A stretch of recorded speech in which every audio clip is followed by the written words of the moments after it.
So now this is the second time we've tried this. So the first obviously was a little ill-fated. What kind of cigar do you got tonight? God, curious. I don't know. Something without a label on it. I just pull the next one out of the humidor and call it good. There you go. There you go. As long as you're enjoying yourself, right? That's all that matters. Yeah. I think it might. There's nothing. I don't know. Oh, well, as long as it tastes good, that's all that matters at the end of the day. Yeah, they're all good to me. Yeah. I think I realized that maybe I didn't want to let it register in my brain, but we actually have a mutual friend. Yeah.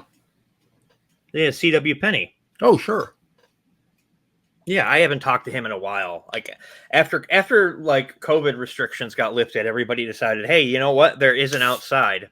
Mm-hmm. So I'm going to go do that, which is probably for the best. Yeah. Now you're in upstate New York, right? Yeah. Well, the Finger Lakes region. Oh, it's been okay. So it's been exciting. We've had tornado warnings for the last 2 days. So. Oh, so have we here in the Midwest. I'm in Wisconsin, and it's definitely been interesting to say the least. You know, it's like you don't go to bed. You don't have to put on like the Calm app and listen to rainstorms because you just listen outside. Oh yeah. And it's just it's been torrential. And I don't know, who knows what's going to happen. But now you didn't grow up in upstate New York, did you? You were originally from Ohio? Correct. Okay. A little town about 20 miles south of Cleveland. Called that's Columbia Station. Is that closer to the Kentucky border? No, it's up by the lake. Oh, okay. Cincinnati's lower in the state then. Yeah, Cleveland is on Lake Erie, so.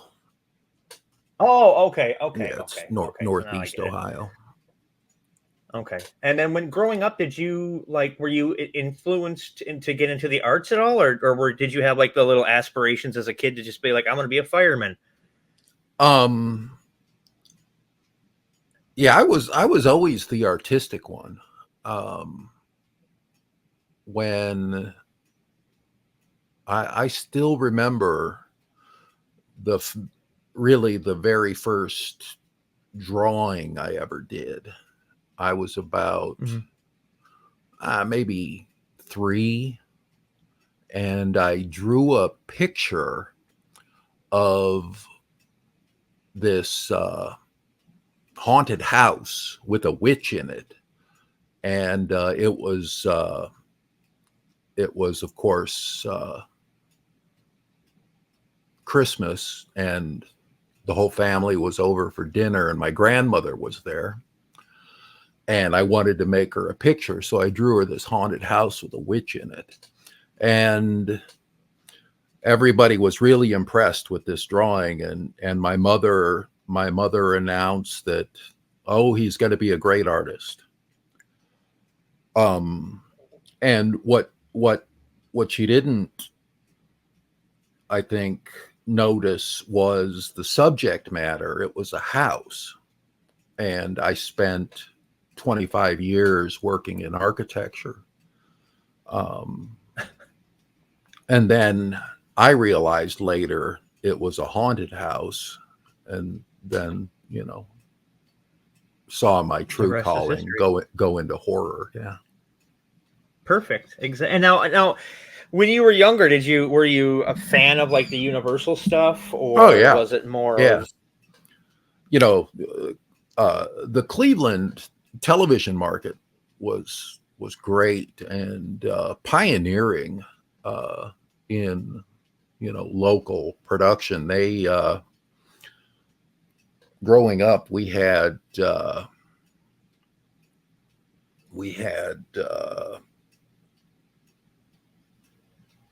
3 weekly kind of hosted monster movie shows. Wasn't one of them Paul Thomas Anderson's dad, Ernie Anderson? Yeah, that was a little before my time. Okay. I'm not that old. My brother is. I'm not. But when I was a kid, it was Houlihan and Big Chuck, the Ghoul, and okay, I know the yep. On Saturday afternoon we had Superhost, and the Superhost was a cool dude. He was the weather guy for whichever channel he was on, and on Saturdays he'd dress up in this ill-fitting Superman costume, and he was just this dumpy little guy, and he had little rosy cheeks on, and it was a gimmick, but he would host mostly Japanese sci-fi movies, a lot of Japanese sci-fi from what I recall, although my memory is not to be counted on for much of anything. And then Friday night was Houlihan and Big Chuck, and Saturday night was the Ghoul. So I had three good movies a week, to watch. Yeah. We didn't really have much in the way of horror hosts in Wisconsin. We were lucky. Yeah. I'm lucky that I'm in the southern part of the state, so I was able to get Svengoolie every week. Yeah. And what's funny is that's like the only horror host that's been with me constantly, because he started a few months after I was born, Rich Kaz. Yeah. And so that was kind of cool to kind of grow up with the character. And then when I got into high school, and it's like, wait a minute, who's this Joe Bob guy? He's showing movies Svengoolie doesn't show. Yeah. And that's what kind of got me into the more modern horror.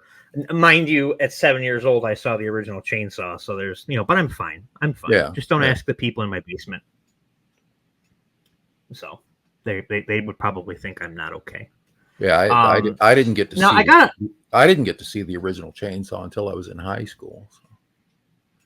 Oh, that had to have been something. But it brings me to a question that's been kind of, it's not bothering me, but really like rattling around in my brain is, you're a very well-spoken intellectual person. Gunner's a very well-spoken intellectual person, and you're the two best Leatherfaces out of the entire franchise. Is there something to be said for needing to be well-spoken and intellectual to play Bubba Sawyer? Well, I will also say that Bill Johnson is one of the most articulate men I know. And R.A. Mihailoff is a very intelligent gentleman. Well, I'm not saying that they're not intelligent, but I think it's, how do I put this? Maybe I worded it wrong. You and Gunner seem to be way more enthralled with the arts as a whole, as opposed to just film type thing. Now, I can't speak for Bill Johnson, but I mean, like, you love horror, but you also like, you know what I'm trying to say? Yeah. We're all three writers. I think that makes a difference in how you're affected by and confront Leatherface. Is he that deep of a character? Because I know some people would probably think he's just because I went down this rabbit hole of people doing reaction videos, which I don't mind who hears me say it. I think that that's the least talented thing you can do on the internet, aside from stupid dances on TikTok. And I keep seeing them respond. Their response to Leatherface is that he's a vicious individual, and I always felt him to be the most sympathetic of the family, because he's just doing what he's told to do, because he's not all there.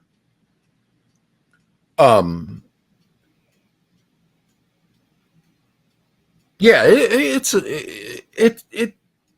you can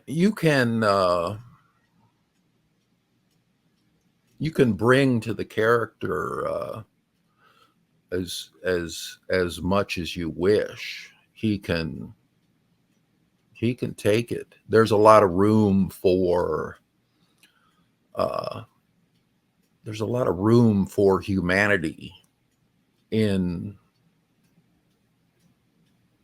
the character. Gunnar used to say that if you remove Leatherface's mask, you'll find nobody there.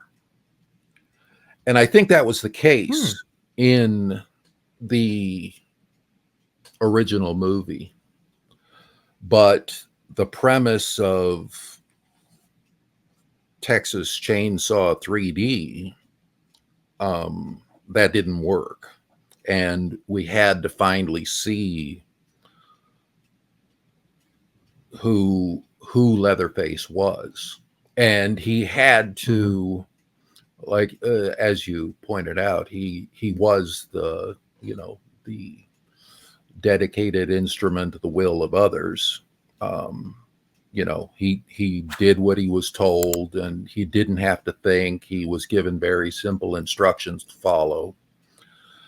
But he also, in the original, there are so many little subtleties to who the character is. The way he took care of the house. He made a lot of that furniture and, artwork, if you will, around the house. The one scene that always got me, and really I think illustrates the crux of Leatherface's character, is the scene where the hitchhiker and Leatherface go upstairs to get Grandpa to bring him down for dinner.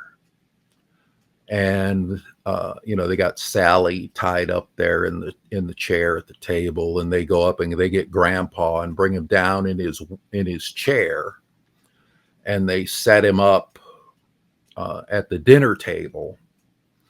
And he's and you could tell the hitchhiker has love for his grandpa too, but as Leatherface gets Grandpa settled in and ready for dinner, he pats him on the head and gives him a little kiss. And then he's off to the kitchen to go get dinner for everybody. That's Leatherface at home was he really was a sweet boy, who loved his grandpa, and loved his whole family. Right. Leatherface is kind of like in a way, if you kind of like refer to baseball, he's kind of a utility player. Whatever mask he wears at the time is who he's going to be, because he was wearing the pretty lady outfit when he brought Grandpa down for dinner. Yeah. And then earlier in the day, he's wearing so he's kind of a utility player in a weird way. But and he made those masks, and he chooses which one to wear when, Right. And that was, but like, Gunnar didn't want to give him too much humanity, because, like I said, he saw him as this non-human entity. and he was very much committed to the mask. I think that's why Gunnar loved that scene where in 3D where Leatherface sews the mask on to his face. He says, "Oh, now that's the level of commitment, that we wanted to show in Texas Chainsaw." And Tobe Hooper loved that bit too. He was sorry he hadn't thought of that. Now, that brings me another question. What did Tobe think of 3D? Because I know he's listed as a producer, but a lot of times that comes with just being the person who created everything. Well, as people may or may not remember, when Texas Chainsaw 3D opened in theaters, it opened #1 that weekend. And that's kind of a big deal. I mean, there. we were I was there. We were up against The Hobbit was still running. What other movies? There were a few big movies that were in their prime. And here this Chainsaw movie in January opens #1 at the box office. It caught everybody completely off guard, completely flat-footed. At Lionsgate, they were flabbergasted. But anyway, it was kind of a big deal. And so they threw a big party that weekend. And that was where I met Tobe. And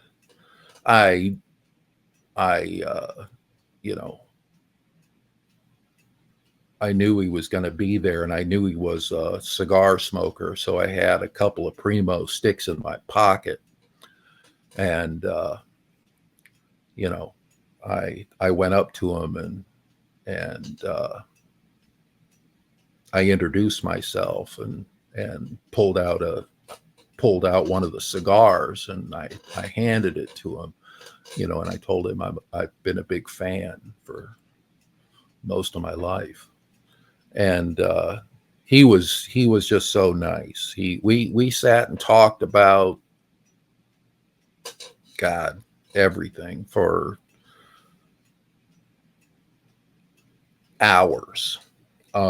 He and I were probably the last ones to leave that party. It was about 3 a.m. And everybody's clearing out, and all right, it's time to go. And Tobe said, I asked him, what did you think? He says, he said he was glad to see Leatherface up on the screen again. He never felt that any of the other iterations of the story really captured, who Leatherface was to them. And he said that we had done that, and he was amazed. There's a shot where it's right when Heather escapes and it bursts out the front door and runs down the steps and falls and heads off into the cemetery. And Leatherface is right behind her with the chainsaw a-blaring.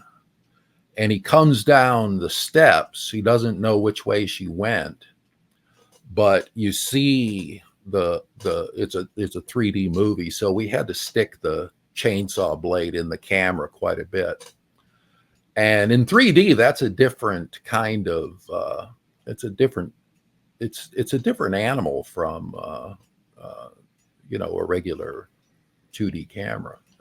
Just working with it and seeing understanding how the lenses work, and it's anyway.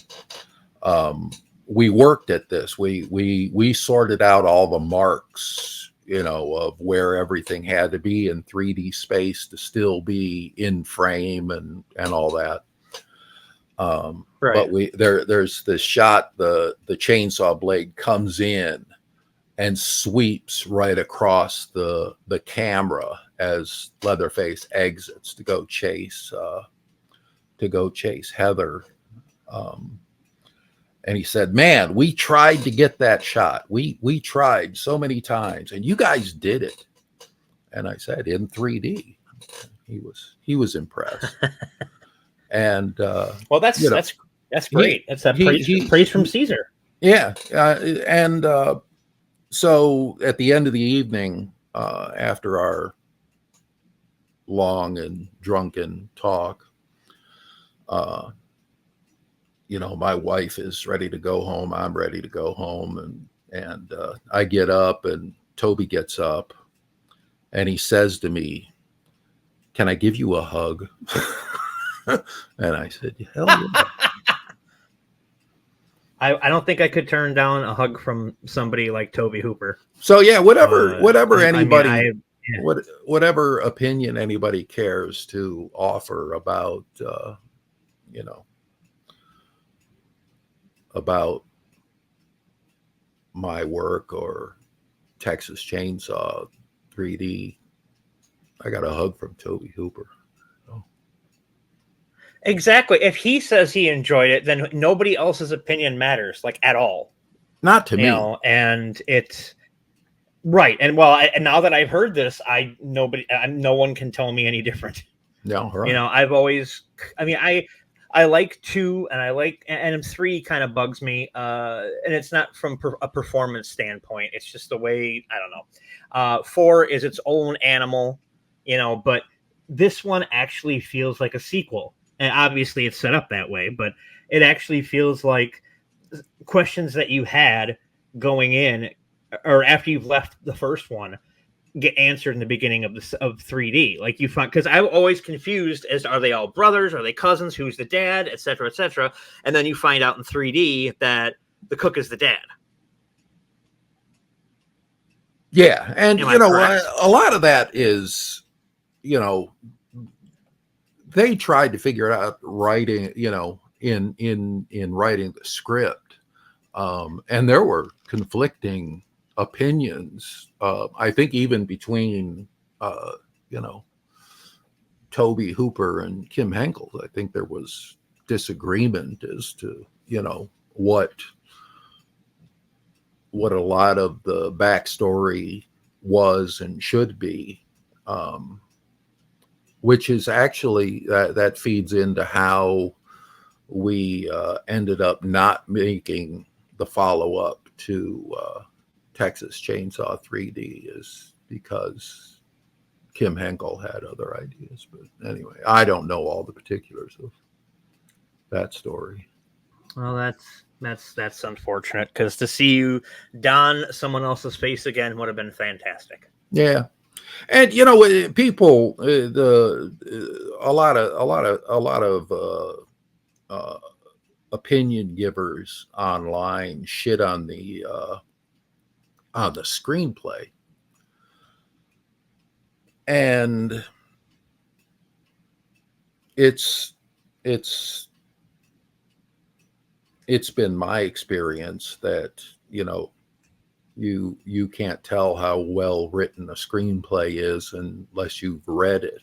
Watching the movie doesn't really, tell you much. You can't make a good movie with a bad screenplay. You can make a terrible movie with a great screenplay. And a lot of people don't realize that it's a 3-step process too. There's the movie is being made 3 times. It's in the script, in production, and then in editing. It can change so much, going from any of the things. Oh yeah, and they don't seem to understand that. Yeah, and people, I love that people point out that if you do the math, Heather would be 40 some years old, and obviously, how could these producers be so stupid?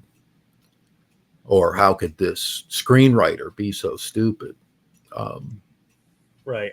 Well, there was a lot of discussion about, when to place this movie chronologically. The studio wanted a modern day movie. They didn't want a period piece, which if you'd have said it in the 90s, it would have been a period piece, even in 2011. Right. But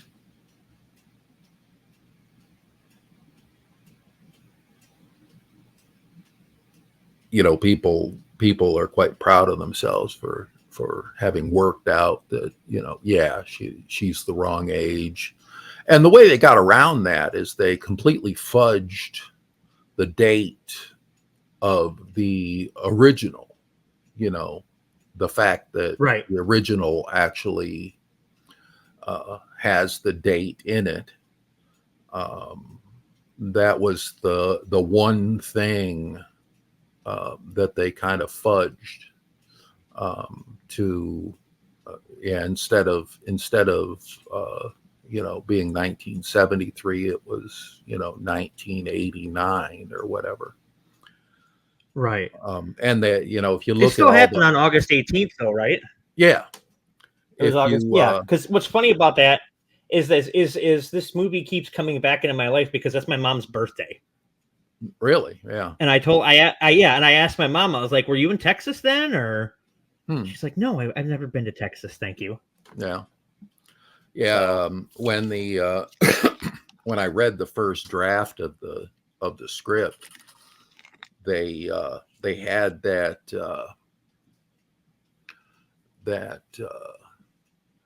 gimmick of having the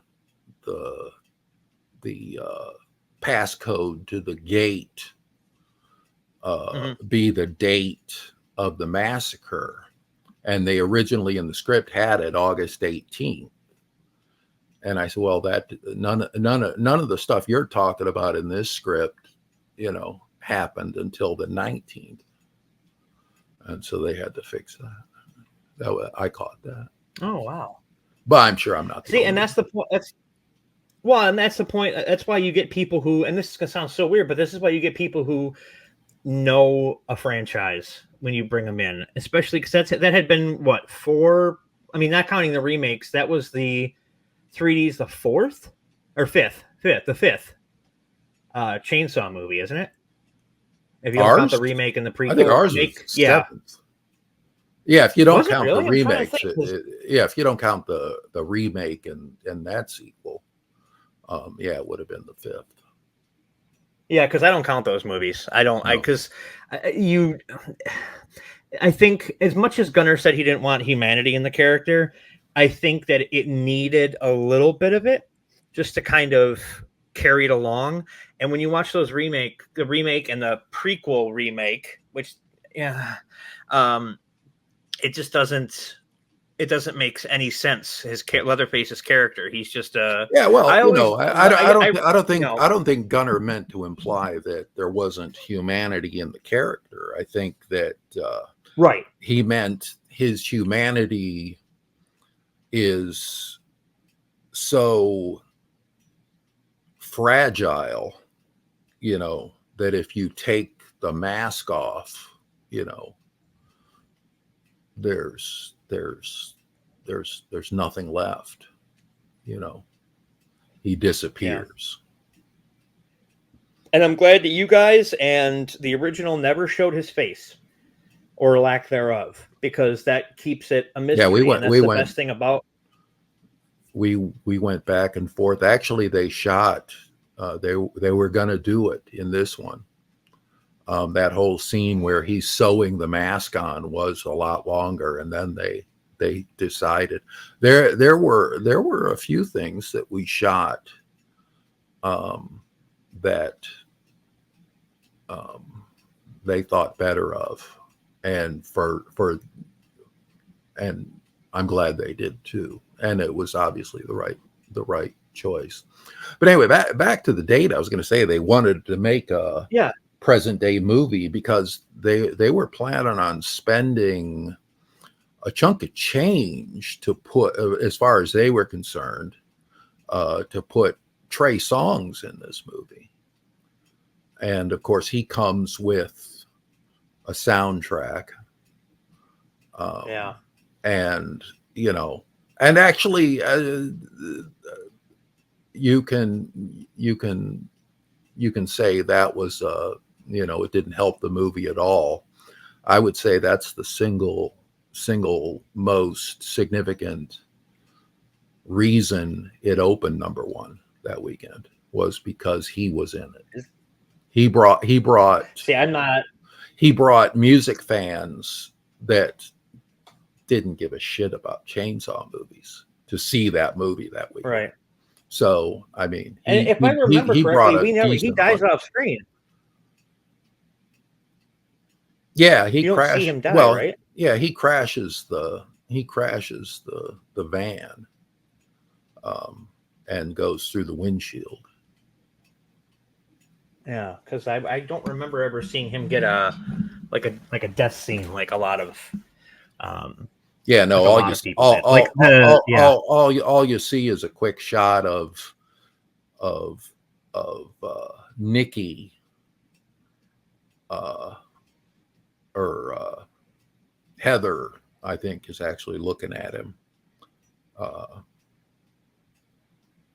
as he's lying there with his head through the windshield, and there's some spurts of blood coming out of his neck, and you know, that's all we saw. I will say this is the most. Go ahead. He shows up again. Yeah, no, I was just going to say that I think that this is like some of the. Oh, go ahead. I'm sorry. He does show up again in the movie. He's in the slaughter room in the basement, or at least there's his severed head. Okay. And I spent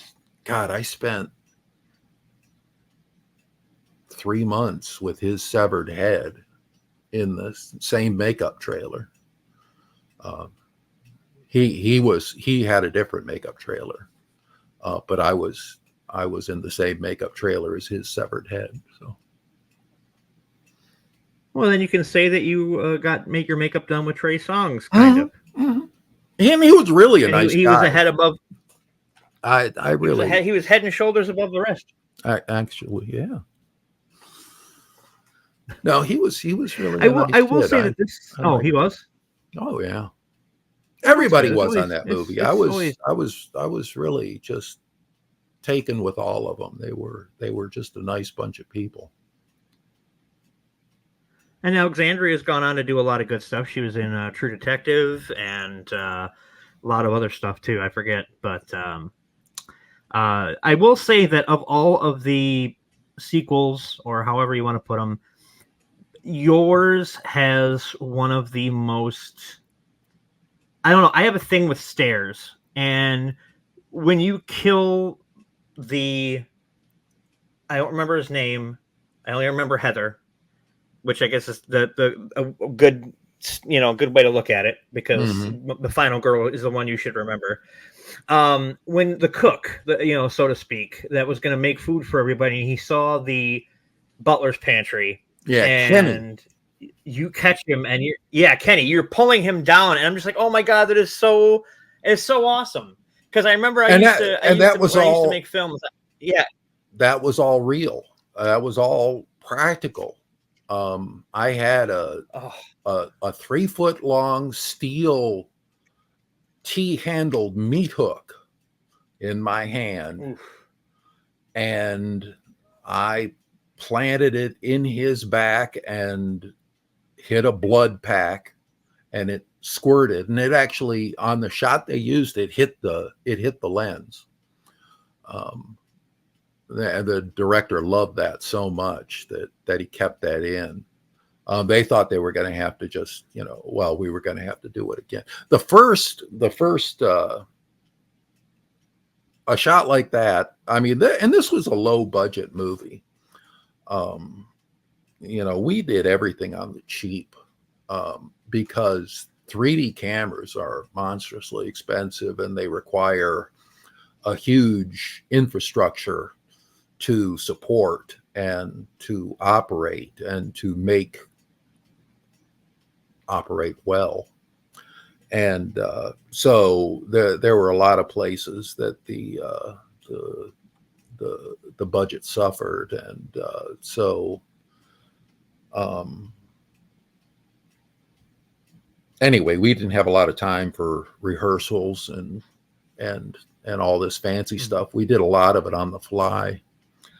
But that planting that meat hook stunt was something the stunt coordinator Steve Griffin and I went through, you know, step by step, and Karam Sanchez, who plays Kenny. I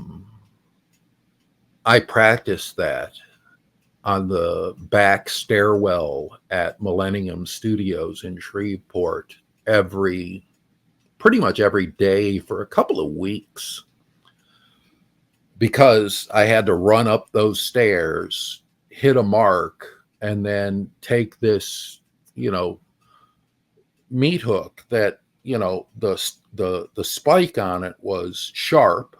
Why it had to be that sharp, I have no idea. They wanted it to look good, and it did. But it was that long, you know, just the hook part. And hit a mark, you know, that was basically this big on Kenny's back. And I took this, you know, we made this styrofoam target, this chunk of styrofoam, and I took that and I set that up on the stairs at Millennium Studios, and I practiced running up those stairs at full speed and trying to hit that target with that hook.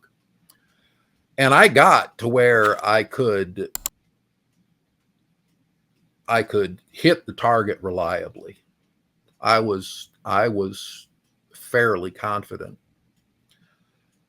And the thing on Karam's back was like this harness thing that, you know, was a big plate, and it had this receiver in it that was like stood off of the basic plate, you know, an inch and a half, and it was this notched plate of steel, and that was what I had to hook.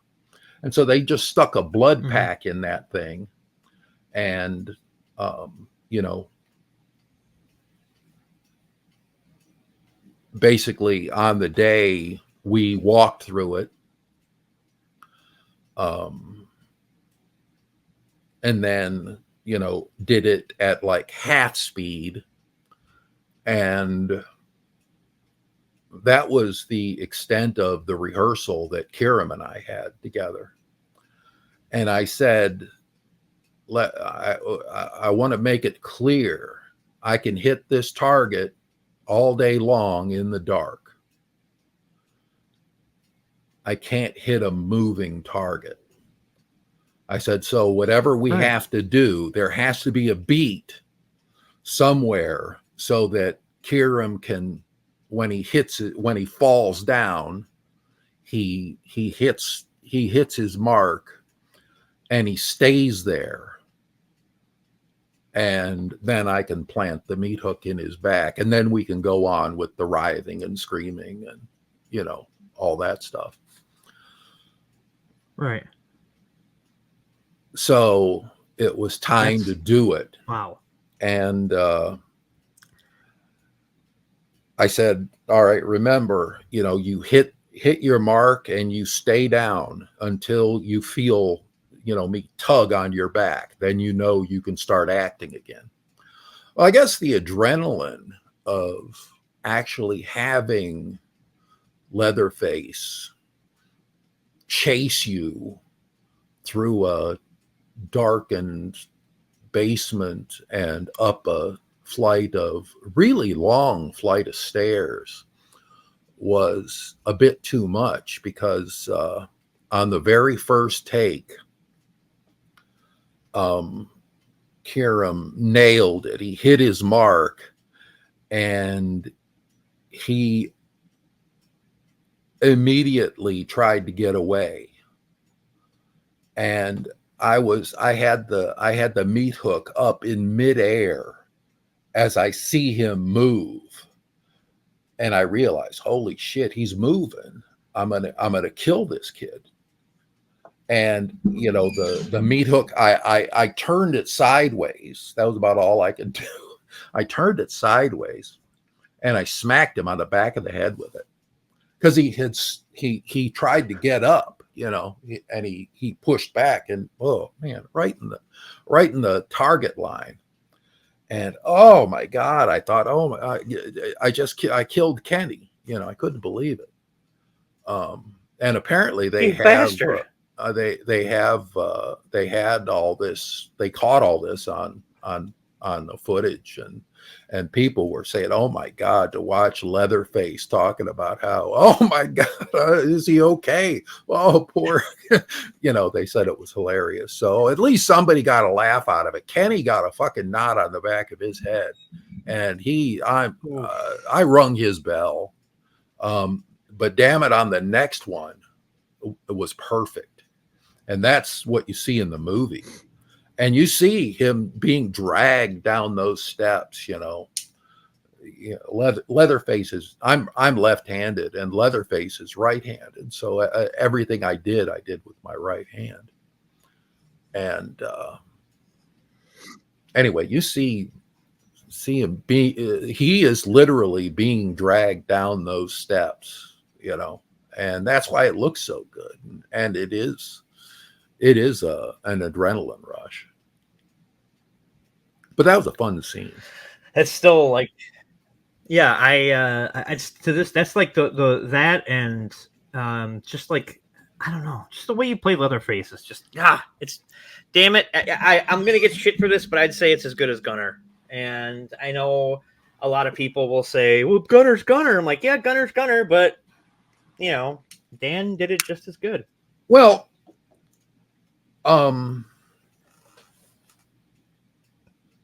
Gunner created, you know, the character. He was the one who really fleshed him out. And I studied all the iterations of Leatherface, and you know, found some redeeming things in all of them. They were certainly informative, but you know, I told Gunner, I said, you know, I'm always going to openly admit that as far as this character goes, I ripped you off as mercelously as I could.